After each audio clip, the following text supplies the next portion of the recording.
Welcome to the Standing Up to POTS podcast, otherwise known as the POTScast. This podcast is dedicated to educating and empowering the community about postural orthostatic tachycardia syndrome, commonly referred to as POTS. This invisible illness impacts millions, and we are committed to explaining the basics, raising awareness, exploring the research, and empowering patients to not only survive but thrive. This is the Standing Up to POTS podcast. Hello, fellow POTS patients and beloved people who care about POTS patients. I'm Jill Brooke, and today we have an episode of POTS Practitioners, where we're going to discuss drug treatments for POTS with Dr. Jenna Houk, who is a doctor of pharmacy and a POTS patient herself. Dr. Houk kindly offered to help us review some of the main drugs used in POTS, how they work, side effects, all kinds of things that we've been wondering about. So Dr. Houk, thank you so much for being here today. Absolutely. Thank you so much for having me. So for starters, can we ask you to just share a little bit about your training and your work as a pharmacist? Sure. I have my doctorate in pharmacy, or my PharmD. I've got this last year, actually. Last June, I graduated from St. John Fisher College in Rochester, New York.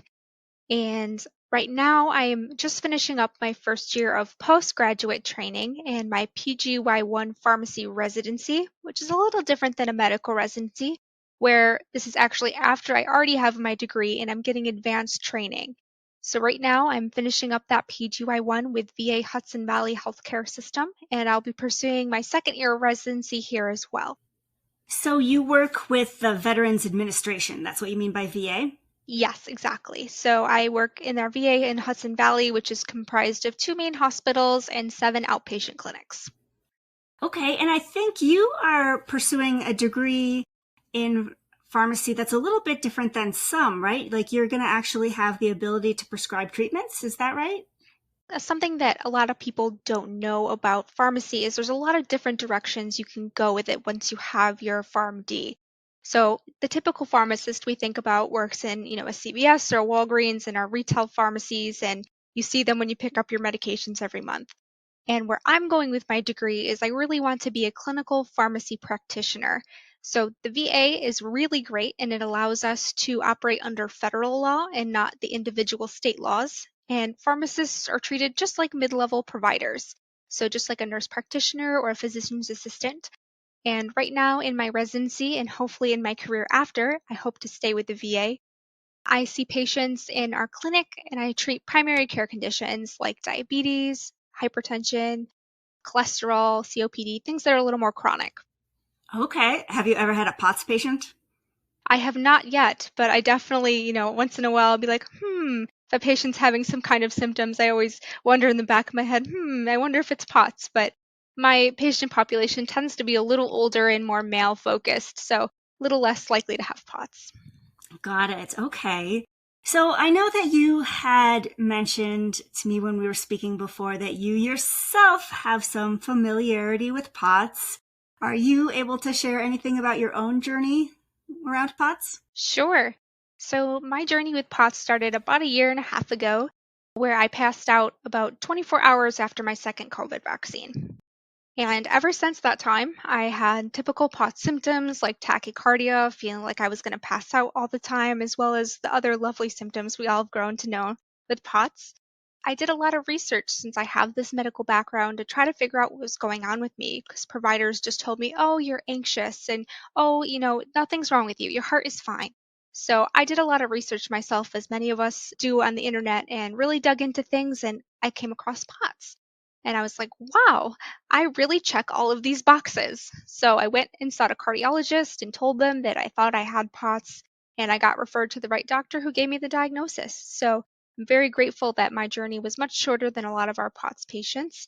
But I would like to emphasize that I don't believe the COVID vaccine gave me POTS. I believe it was always there, just less noticeable in the background kind of my whole life. So I still recommend the COVID vaccine and other vaccines as well. I've given hundreds of them myself. So just want to emphasize for our listeners that definitely the COVID vaccine did not give me POTS, but it did bring out POTS, like a lot of us have immune reactions to different infections or vaccines that tend to bring out POTS in us. Okay. So I'm really excited to have you review some of the specific POTS prescription medications for us. But before we get into those, do you have any sort of like general things we should know about the prescription drugs for POTS? Absolutely. I think there's a couple key things that we all need to keep in mind when we're talking about medications for POTS. The first being, no medication is specifically indicated or FDA approved for the treatment of POTS. All the medications that we currently use are often used for symptomatic relief or are used what's called off-label. So this doesn't mean that they're not effective or can't be used to treat patients with POTS, but we don't have that FDA approval process that was taken for those medications, most of which have been around quite a while originally for other things. And I think many of us know from insurance battles that that is relevant sometimes, because that means the insurance company can say that this is not medically necessary or whatnot. And so I know that some of the nonprofits are working hard to get us some FDA approved drugs. Definitely. As somebody who's worked in retail pharmacy for over 5 years before my career with the VA, I definitely have seen that unfortunate side effect of medications not having always being FDA approved. The second big thing I would recommend for people to keep in mind would be that most of the data we have for our medications is very limited to small studies, which makes it very difficult for providers to make strong conclusions on how well they work or how they may impact POTS patients. We know that we're just starting now to see more data and more studies come out about POTS in general. Many providers don't have any knowledge of it whatsoever. So all of the data we will have is usually case reports or very small studies from some of our providers that have been working with POTS long term to show how these medications really work and can benefit our POTS patients. Yeah, okay, so we're pioneers of a type we never hoped to be. Okay, so let's review the medications commonly used for POTS. Let's start with the category of beta blockers. Which drugs are those and how do those work? Our beta blockers are by far the most common medications used for POTS. And this is really because they've been around for a long time and are generally relatively affordable because most of them are available generic. Generally, we see our providers recommend beta blockers first for POTS patients. Occasionally, we'll try a couple different ones and then move on to some of our other medications if those don't work. Our beta blockers include medications like atenolol, propranolol, metoprolol, among others. And it's important to note when we're talking about beta blockers, there's a couple different types. The first being selective beta blockers. These selective beta blockers work by blocking our beta 1 receptors and therefore mostly affect the heart and do not affect our air passages as much. Some common selective beta blockers include atenolol, metoprolol, nebivolol, and bisoprolol. I don't know how you say all of those so quickly. Years of experience, trust me. And on the other hand, we have our non-selective beta blockers. These block both our beta 1 and our beta 2 receptors, so they affect our heart, blood vessels, and our air passages. Some common non-selective beta blockers include nadolol, pindolol, among others. Some beta blockers, such as our carvedilol and labetalol, actually have alpha-1 blocking activity as well. So we see that they have a greater effect on our vasculature and are a little bit better at lowering our blood pressure than some of our other beta blockers. There's no general consensus out there in literature if selective or non-selective beta blockers are superior for treating POTS in particular. However, the wealth of evidence that we have is behind metoprolol and propranolol, so that's generally where we'll see providers go first. Overall, our class of beta blockers is going to help most with reducing heart rate in POTS. So is that because when you talk about those receptors, the beta 1 and the beta 2 receptors, is that because the drug goes to those receptors and does something there? Exactly. So whenever we're talking about where the drug is going, we generally see the effects that we do based on which receptors the drug goes to. But unfortunately, our body often has different receptors in different places. So just because we have beta receptors here in the heart, we might also have them in our lungs or in our bladder, other places throughout our body. So that's where we'll see some of the side effects actually come into play, is because the drug is working off target at other receptors throughout our body. Ah, okay. So let's talk about that. Tell us about the potential side effects of the beta blockers. Sure. So the most prominent side effect we're going to see is going to be dizziness and hypotension or low blood pressure. And this can really complicate POTS because, as in general, we are already generally pretty dizzy. And because we have that blood pressure lowering effect, if patients already have a lower blood pressure at normal, we might go too low and cause more dizziness or more hypotension. So it's a little bit of a cycle there, and this is why beta blockers don't work for everybody. And generally, we try to avoid our beta blockers with that alpha 1 activity like carvedilol and labetalol if patients already have low blood pressure, because that's going to have a more effect on blood pressure than some of our selective beta blockers like atenolol or metoprolol. Another common side effect we see with our beta blockers is exercise intolerance. Now, this is something that I feel like providers don't always talk about, but is definitely pretty prominent with our beta blockers. So, because our beta blockers lower our heart rate, we know when we generally exercise, our heart rate's going to go up because our muscles need more oxygen, and the way our body gets more oxygen to our muscles is by increasing that heart rate. So the blood is taking more oxygen to our muscles. If we take a medication like a beta blocker that's slowing down the heart rate, it doesn't let our heart rate get as high as it needs to be when we exercise. You might notice you're more fatigued during exercise, or you can't exercise as much as you used to.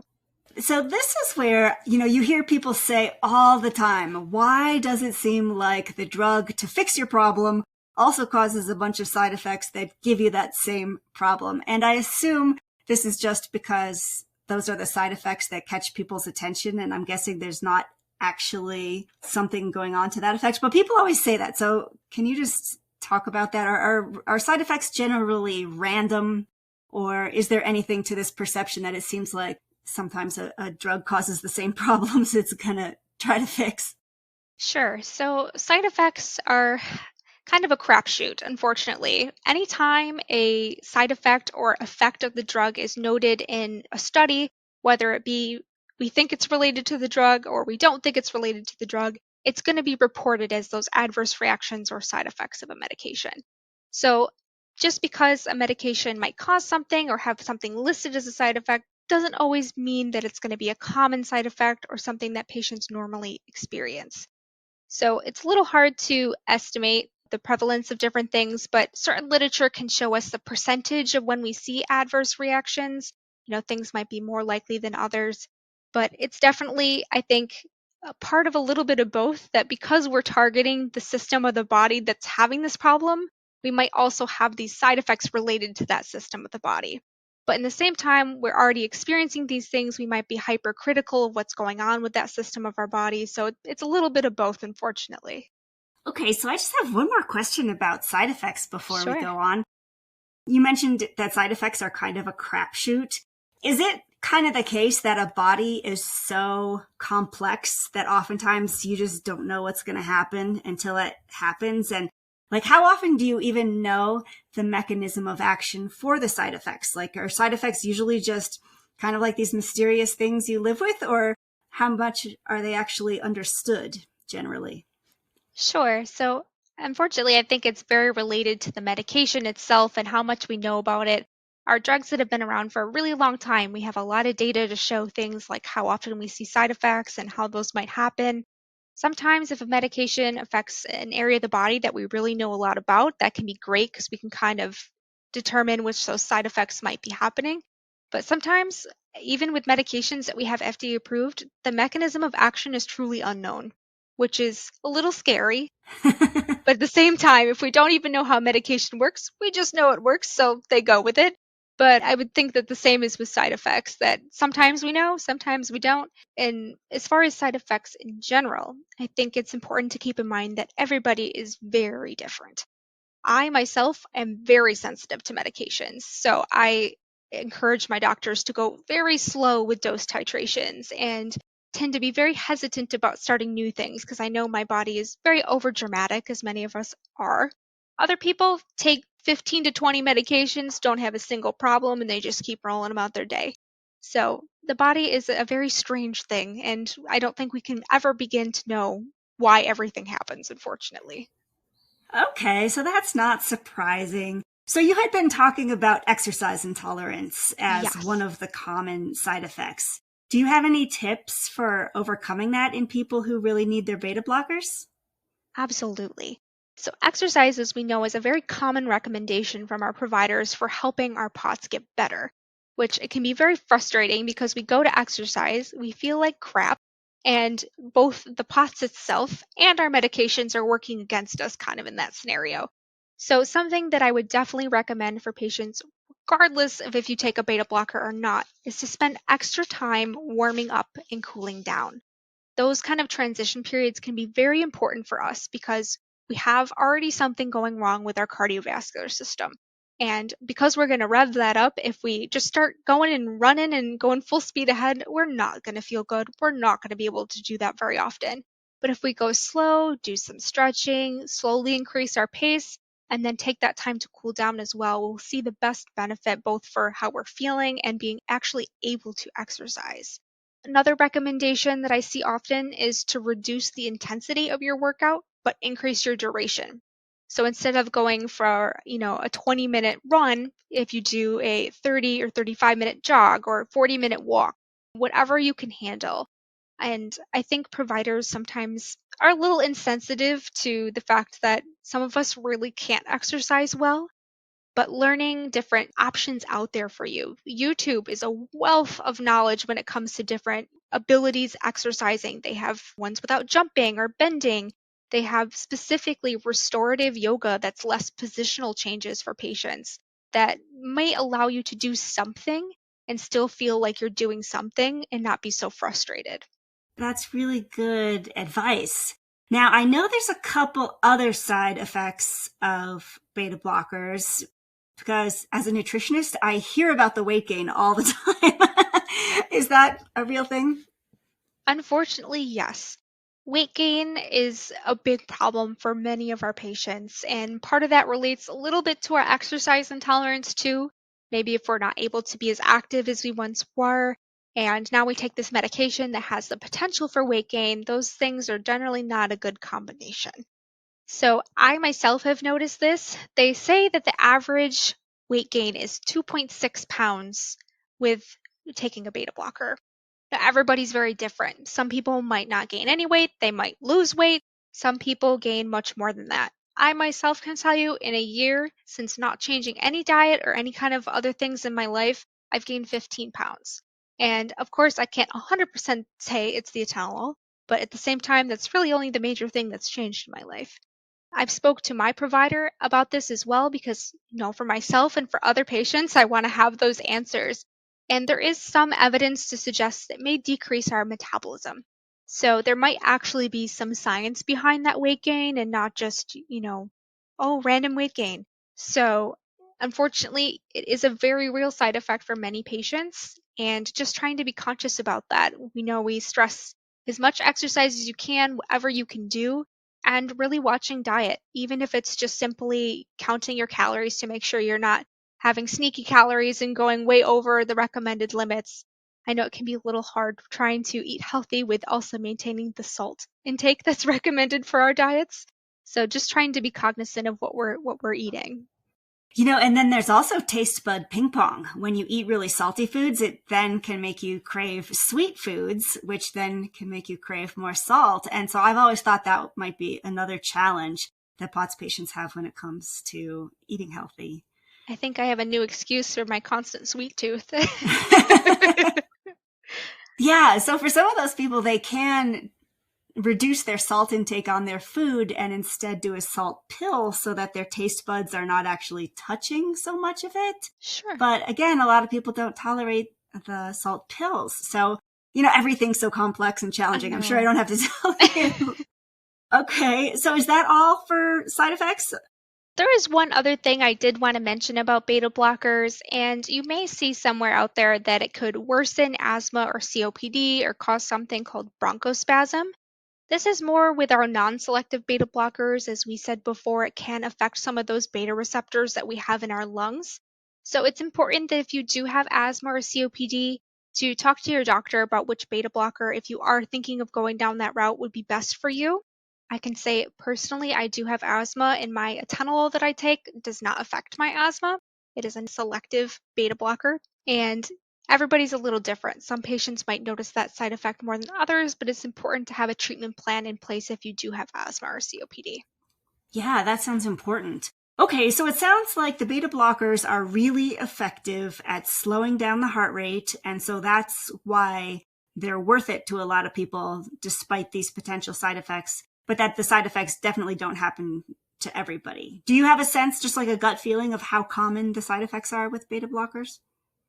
I would say that most patients will experience some kind of side effect, especially that dizziness and hypotension.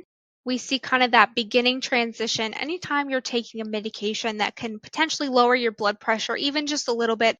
Your body's got to get used to that new lower blood pressure. So, especially at first, people might be a little more sensitive to that dizziness or hypotension, but it may get better as time goes on. Okay, great. Anything else to say about those, or should we move on to midodrine? I think that's about it.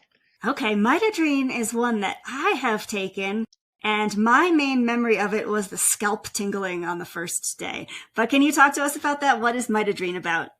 Sure. So midodrine forms an active metabolite, which means that it forms another form that the body has to activate first before it can start to work. And this active metabolite is called desglymidodrine, which is actually an alpha 1 agonist. So this agent, once it's activated in our body, increases our arteriolar and venous tone, which increases our blood pressure. So you'll hear it called a vasoconstrictor because it really is going to help constrict those blood vessels and help to increase our blood pressure. So overall, that's what we see the biggest effect with for our POTS patients, especially of us that have lower blood pressure to begin with. Midodrine can be very helpful in increasing that blood pressure and help to reduce some of that blood pooling because our arteries and veins are nice and constricted. Does it pretty much do it all over the whole body, as far as you know? It should, in theory, Mm-hmm. work all over our body because we do have those alpha 1 receptors on our vasculature. So anywhere that we have those, hypothetically, midodrine should bind and cause that constriction. Okay, great. What else should we know about midodrine? So something that can be a little frustrating with midodrine is it is dosed 3 times a day, which can be a burden to some patients, especially if you have a busy work or school life. Taking a medication 3 times a day can be a lot to remember. So that's something to keep in mind for midodrine. And I did find a good study on midodrine, which was a non-blinded trial of 53 adolescents that had POTS. They used midodrine 2.5 milligrams once a day, and it was found to be superior to both metoprolol and increased salt and water intake, with 89% efficacy in that 3 to 6 months of follow-up that they followed patients for. So we're using a very small dose, and we did find that it was more effective than our beta blocker metoprolol that they looked at specifically, and just kind of our lifestyle of salt and water intake. So that's interesting. And would you always only take one or the other, or would you sometimes do both drugs at the same time? I mean, I think you could do salt water and midodrine at the same time because I know I've been told to do Absolutely. that. Are the beta blockers versus midodrine a one or the other, or could you do both? I think theoretically you could use both. I haven't encountered that in any of my kind of, talking to other POTS patients or with, talking with my own providers. But I would think that if somebody needed help with that increased blood pressure as well as the lowering of the heart rate, they both could kind of work in conjunction. Okay, great. And I just have to laugh because when you had mentioned that one downside of midodrine is that taking it 3 times a day might be a burden. What goes through my head, and I'm guessing a lot of our listeners too, is like, should you be so lucky that that's the biggest burden of your drugs, right? No side effects, nothing scary happens. They all work, but you got to take them 3 times a day. Exactly. And I think it's a little different for patients that have like POTS with that kind of chronic daily symptoms that we'd be probably a little more motivated to take our medications to feel better than the typical patient.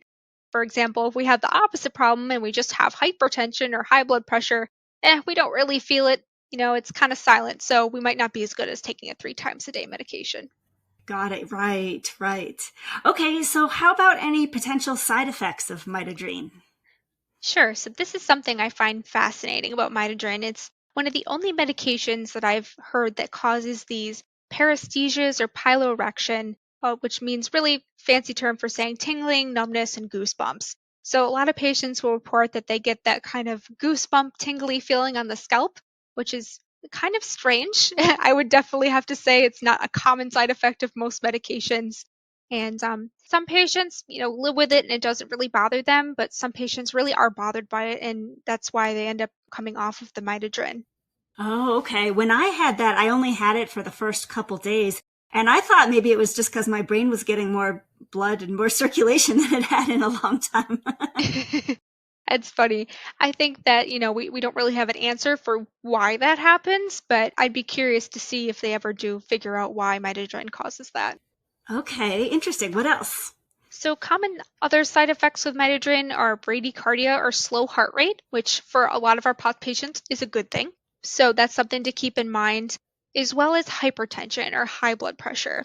They especially talk about supine hypertension, which is really that kind of sitting up hypertension.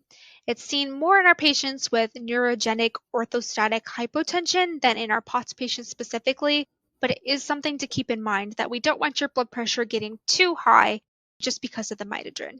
Okay, so that one makes sense to me because it's a vasoconstrictor. It's trying to increase your blood pressure. So it sounds like this is sometimes you might overshoot.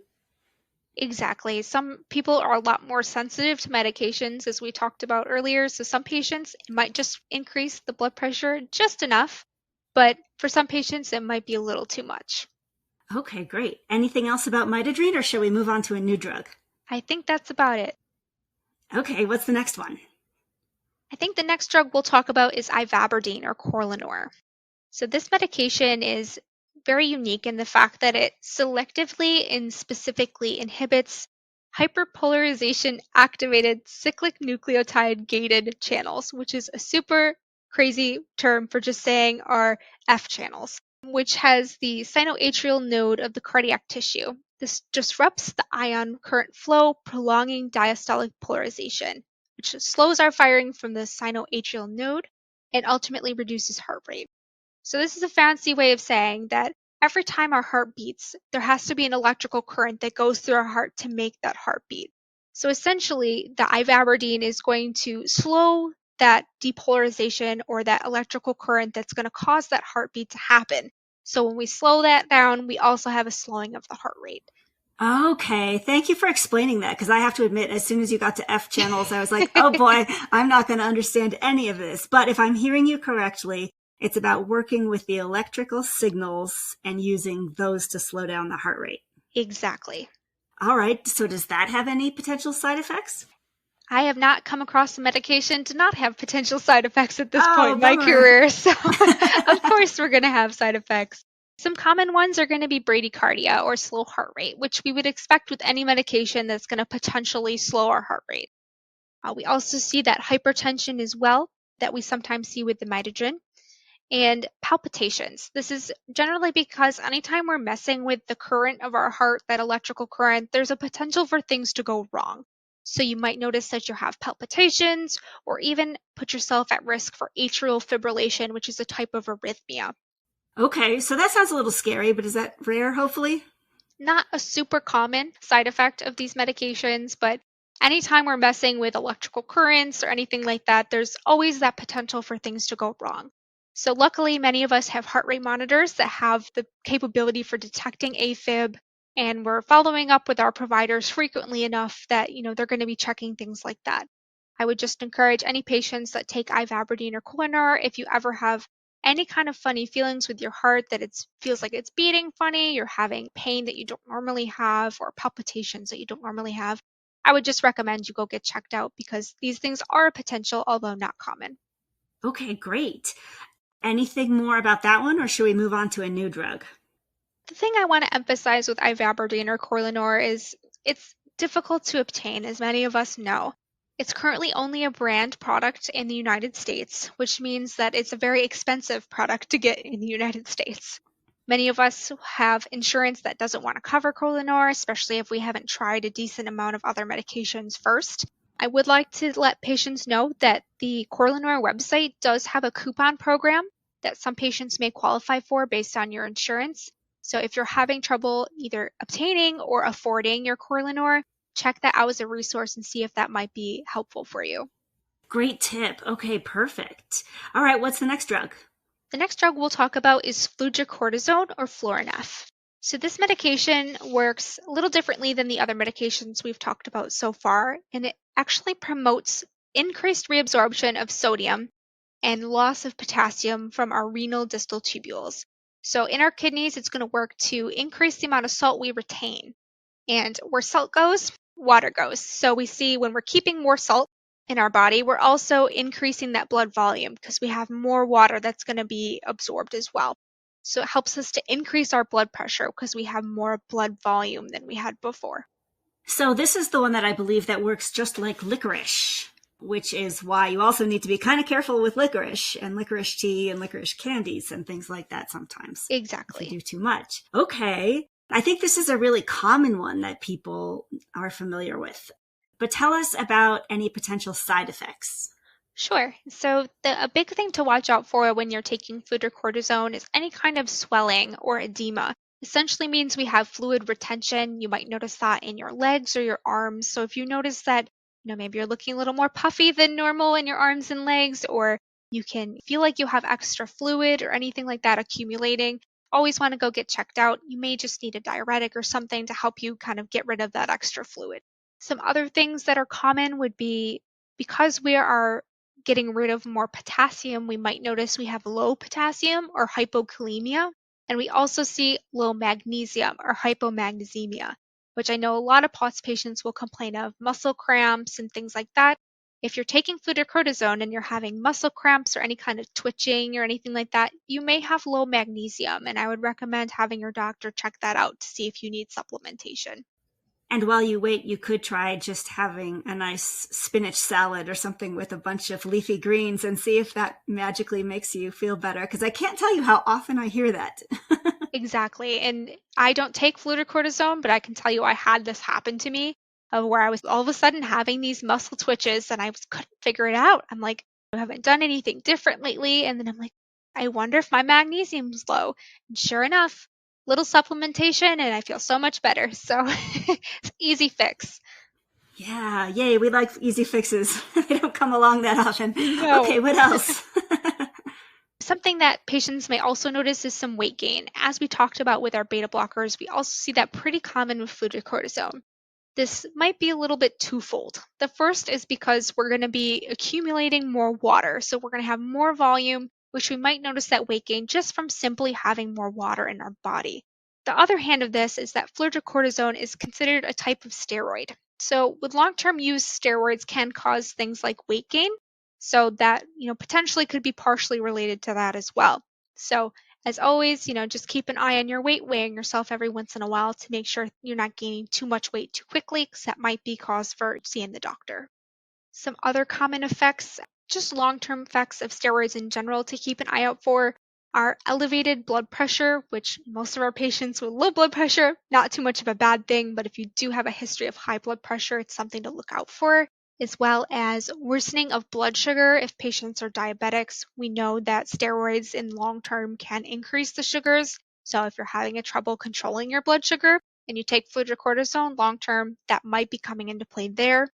As well as some patients notice a psychiatric or mental health disturbances, not common at all, but steroids do have that potential, as well as immune suppression and many more. Fortunately, steroids in general are not the greatest medications to take long term, but many of us do need to take them so that we can have a normal life. So it's a lot of that risk versus benefit. As long as we continually monitor things like our blood sugar, cholesterol, and our blood pressure, we generally can take steroids just fine.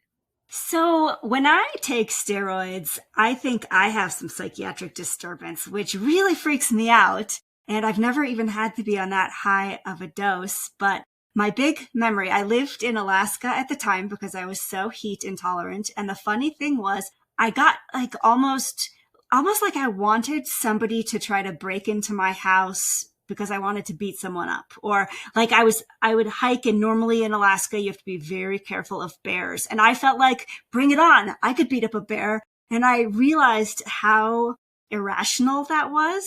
And so luckily I recognized that I was having psychiatric disturbances on steroids and I got off of them. But do we have any idea why on earth that happens? Because that was amazing to me that on the one hand, my inflammation went away and, I was the least inflamed I've ever been. And so clearly it was working amazing. And I thought low inflammation might, if anything, help my brain be healthier, but I was a mess. Do you have any idea what goes on to cause that? So they do have some idea of what comes into play there. And part of it is the steroid itself. It can be very stimulating to patients. I know myself, if I've had to take prednisone for different respiratory infections in the past and things like that, I feel very hyper. I talk a mile a minute and I already talk very fast. So I have strict recollections of patients when I was counseling them in the pharmacy when I used to work in retail. They would just look at me like, what is this lady saying? Because I would just be talking so quickly. I was like, please just tell me if you need me to repeat because I recognize that I'm talking really fast. But it's a lot of things that come into play there. Most of that is going to be the steroid itself, kind of having that stimulating or activating effects in the brain. And everybody just tolerates that a little bit differently. Okay, interesting. So that explains why I didn't sleep for a few nights. Definitely. And got a lot of cleaning done all night long. Yeah, that's a big one. And anytime you take steroids for any reason, not so much taking a normal dose of fludrocortisone, but more if you're taking like a high dose steroid to help you for, whatever reason, is trying to take it earlier in the day as possible because it is very activating and will keep you up at night. Okay, so you're making a good point that I was kind of talking about my experience with just a short-term course of a much higher dose of steroids for kind of an acute problem. And I'm assuming that something like fludrocortisone is taken at a much lower dose when it's done every day. Is that right? So steroids, when we're talking about doses and things like that, we need to consider things like potency. So our fludrocortisone is a very potent medication that it's dosed very low compared to some of our other medications. But when we talk about equivalencies and things, that's when things get a little more complicated. But generally, taking chronic steroids is going to be at a much lower dose than if you were to need it acutely for, an infection or inflammation or something like that. Okay, great. So are there any other potential side effects with fludrocortisone? There is one very rare thing that I think is worth mentioning. Anytime you're taking a medication, I believe that you should be fully informed of all the potential serious things that could go wrong, even if it is the 0.1% of patients, and that there is a increased risk of heart failure with fludrocortisone. And we generally don't recommend it in patients that have heart failure existing, but it is something to keep in mind. But as I've said before, our POTS patients are generally going to be pretty closely monitored in our healthcare system. So as long as you're following with the doctor, you're getting your routine physicals and making sure you have that constant communication. If anything starts to, go a little wonky, I would not have any fear of taking fludrocortisone just because of that risk. Okay, great.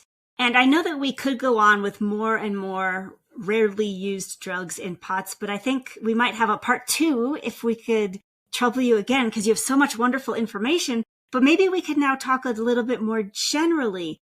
Do you have recommendations for POTS patients just trying to find drugs that help, like in general? Sure. So some general keys for any kind of medication treatment, even not related to POTS, is we usually go very slow and start very low on dose. And that's something I always recommend in less of an acute scenario. Of course, we may need to do things a little bit differently, but for general treatment, we want to start on a low dose and titrate slowly to ensure that it's tolerated. Generally, we can eliminate a lot of those common side effects if we just go slow enough when we're increasing the dose. That's something that I always recommend and always recommend patients advocating for. Sometimes providers are angsty and they just want to get up to that dose that's recommended, but we don't always tolerate medications the same.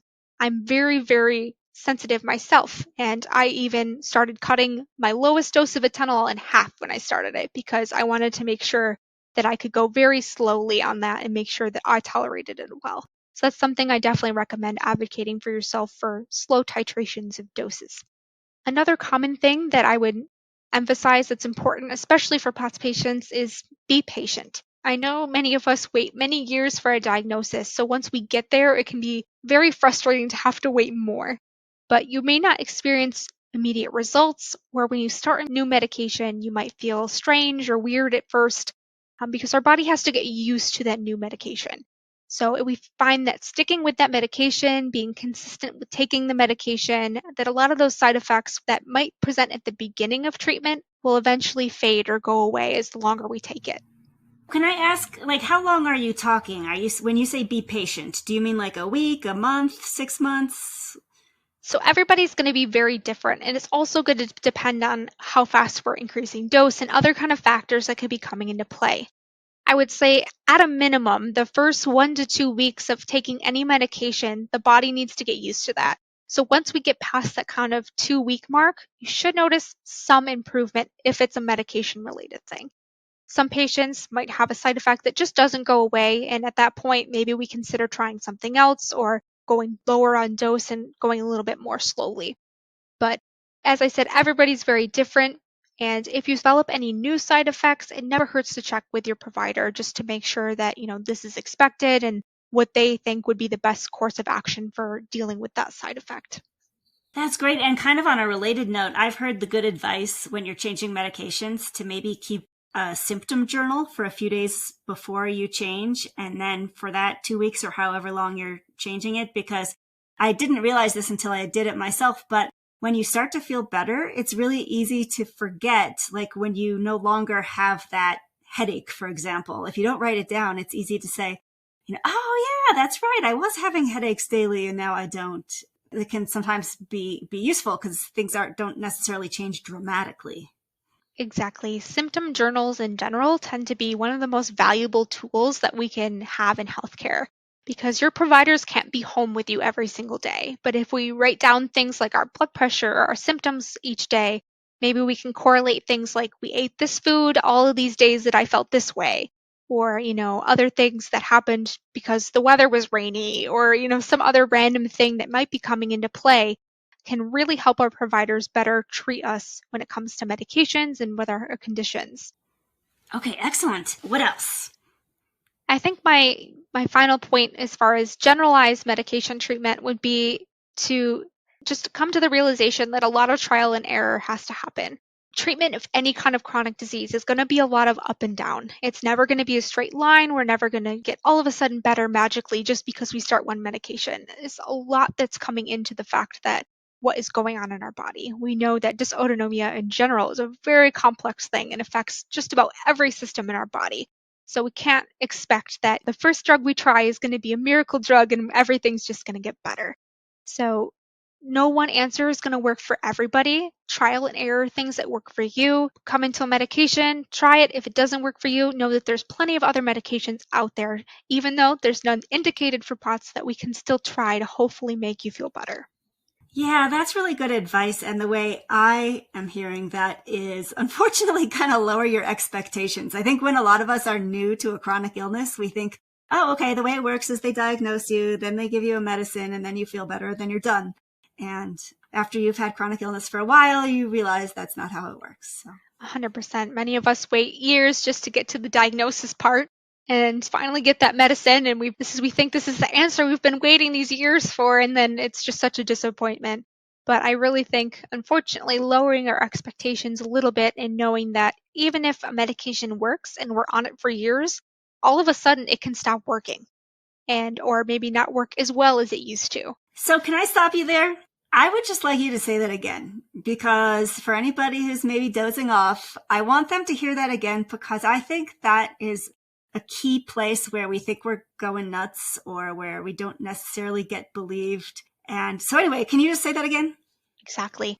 With any treatment, not just POTS, we can be on a medication chronically for months or years, even longer. And all of a sudden, our medication can stop working as well or stop working at all. And it can really put us kind of a stop dead in our tracks because what's going on? This medication's worked for so long. Why all of a sudden is it not working anymore? And it's something that we need to be cognizant is a possibility. So having those kind of tools in our tool belt for when those times get bad, not just forgetting that we have POTS because it's been good for so long. I know it's kind of hard. And then we have a bad day and we're like, oh boy, I forgot I had POTS for a little bit there. I pushed it a little too hard and now I'm having a bad day. Right. So what I hear you saying is that it's not necessarily that the patient did something wrong. It can just happen. Exactly. The body is a really wonky thing.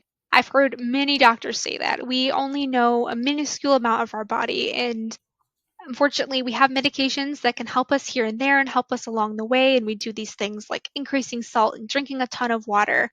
And even then, taking our medications as directed, even then, we can still have this happen, which is horrible and sad. And we never want it to happen, but it is a possibility and something we have to be prepared for. That's why we like having a pharmacy expert who has POTS herself. So thank you for kind of vouching for that. Absolutely. Unfortunately, I never thought I would be in this position, but I feel so grateful in the fact that I can take all that I know and help other people hopefully get to their diagnosis and their right treatment just a little bit sooner like I did. That's great. Well, thank you so much. Do you have any last tips for fellow POTS patients? Sure. So some tips from a pharmacist in general. Anytime you're using a pharmacy, I recommend you use one pharmacy, whether that's use one chain of pharmacy. If you go to all Rite Aids, they should be able to see your prescriptions from one to another in your profile. But when we go to different pharmacies for one thing or the next thing, then that pharmacist is not going to have your complete medication profile. They're not going to know all the medications you take, the herbal supplements you take, any kind of other things that may come into effect. So we really aren't going to know if your medications interact if we don't have that full picture. So if you do have to use another pharmacy, I would recommend having a medication list, even just typed up on your computer so you can print it out every time you need to use a new pharmacy, and bring them that list. Include things like the supplements you take and the herbals and the over-the-counter stuff. Because even though it's available to purchase, without any kind of advising, it still can interact with our prescription medications. And in order to have that safe medication therapy, we need to really make sure we have somebody safeguarding you, which is really our job as pharmacists. Great. Another important point I would say is totally take advantage of your pharmacist. We are a wealth of knowledge. Many of us, at this point, it's a requirement to have a doctorate degree. A while ago, it was able to be a bachelor's, but even then, those pharmacists have had years of experience under their belts at this point in time. And we really are just a resource for you. You can stop into your pharmacy anytime they're open or give us a call, and we're available. You don't have to wait months to get into our office. You don't have to pay a copay to see us. And we're able to help you if you have any kind of medication questions or even just generalized advice when it comes to medications or therapy. We're really here to help, and we love when patients come and ask us things and we can actually feel like we're making a difference once in a while. It feels great to be able to help our patients. That's a great tip. I have to say, I only recently learned this myself, but I've been so pleasantly surprised by how knowledgeable and how friendly and how helpful my pharmacist has been, and especially because doctors are so busy. I mean, I almost have to laugh. Like, my doctor, I'm lucky if I get 8 minutes. The last time I spoke to my doctor, I actually timed it because I was just curious. Because he will walk out the door mid-sentence if you take too long. And the pharmacist, I guess, is not under quite a time pressure, it seemed like, at least. And I got so much wonderful information, and I thought, I can't believe I waited this long to realize this. Yeah, we really are under that great obligation that our work is very computer-based, and we're able to take a pause in our work and help a patient if they need it, even if it's something as simple as recommending an over-the-counter supplement. And we're really a great resource to help make sure that you're picking something safe for your cold or your cough. And we love to help our patients. That's really what most of us went to pharmacy school for, is to help people. Awesome. Excellent. Okay. Anything else? And my last parting wisdom as a pharmacist and a POTS patient is to don't be afraid to use a pill box. I know it's really hard, as most of us are young women, to not feel like we're 80 years old buying a pill box, even though we're in our 20s or even younger sometimes. And this is something I struggled with at first. I definitely was resisting. I did not want to have a pill box. I was not one of my old patients that I help and tell to get a pill box. But I kept finding myself, struggling to remember, did I take my pills, because of that brain fog. I would be panicking halfway through the day. Oh my God, did I take my atenolol in the morning? And then because I'm panicking, my heart rate's going up. So I'm thinking I didn't take my atenolol. So I'd end up in that cycle of panic. And just hating the fact that my brain can't remember taking something a couple hours ago. So I finally broke down and got a pill box, and it's been a godsend because I can either look or have somebody at home look, can you just check my Monday morning slot and make sure I took my pill? And that way my brain can focus on the rest of my day. Right. Yeah, who needs that stress? We don't need any more stress, that's for sure. Well, Dr. Houk, thank you so much for sharing all of this great information with us today. We really appreciate your taking the time to review it all, and it's so nice to hear it from a fellow POTS patient. So can we maybe ask you to come back sometime and give us a part 2? Absolutely, I would love to. There's so many questions about other medications that our POTS patients are normally taking, maybe not even just for the POTS, but related conditions or questions they have about different things out there that I definitely would be willing to answer anytime. Awesome. Thanks a million. All right, listeners, that's all for today. We hope you enjoyed today's conversation. We'll be back next week. In the meantime, thank you for listening. Remember, you're not alone, and please join us again soon. As a reminder, anything you hear on this podcast is not medical advice. Consult your healthcare team about what's right for you. This show is a production of Standing Up to POTS, which is a 501c3 nonprofit organization. You can send us feedback or make a tax-deductible donation at www.standinguptopots.org. You can also engage with us on social media at the handle Standing Up to POTS. If you like what you heard today, please consider subscribing to our podcast and sharing it with your friends and family. You can find us wherever you get your podcasts or at www.thepotscast.com. Thanks for listening.